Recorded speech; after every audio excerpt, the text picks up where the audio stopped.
Mobile اور social media کے گناہوں سے کیسے بچیں، جاننے کے لیے ویڈیو کو اینڈ تک ضرور دیکھیں۔ بسم اللہ الرحمن الرحیم۔ الحمدللہ رب العالمین، الصلاۃ والسلام علی سید المرسلین، والحمدللہ رب العالمین۔ سب کو السلام علیکم ورحمۃ اللہ وبرکاتہ۔ آج کا موضوع ہے موبائل اور سوشل میڈیا کے گناہوں سے کیسے بچیں۔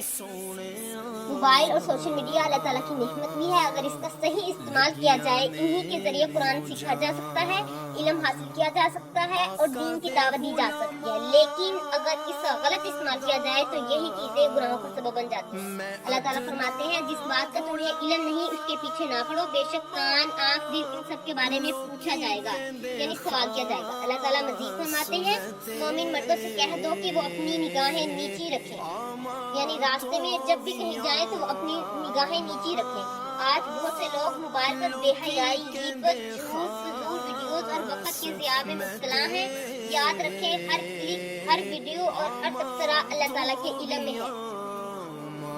رسول اللہ صلی اللہ علیہ وآلہ وسلم نے فرمایا جو اللہ اور آخرت کے دن پر ایمان رکھتا ہو وہ بھلی بات کہے یا خاموش رہے۔ صحیح بخاری کی حدیث ہے۔ ایک اور حدیث میں ہے آدمی کے اسلام کی خوبی یہ ہے کہ وہ فضول چیزوں کو چھوڑ دے، جامعہ ترمذی کی ہے۔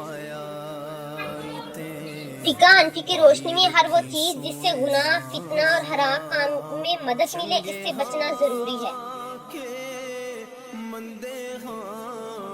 آئیے آج عہد کریں حرام چیزیں نہیں دیکھیں گے، جھوٹی خبر آگے نہیں بھیجیں گے، اس سے بچیں گے، روزانہ قرآن کے لیے وقت نکالیں گے، سوشل میڈیا کو نیکی پھیلانے کے لیے استعمال کریں گے، نظر کو پاک رکھ، دل بھی سمجھ جائے گا، اللہ کی رضا سے مقدر نکھر جائے گا۔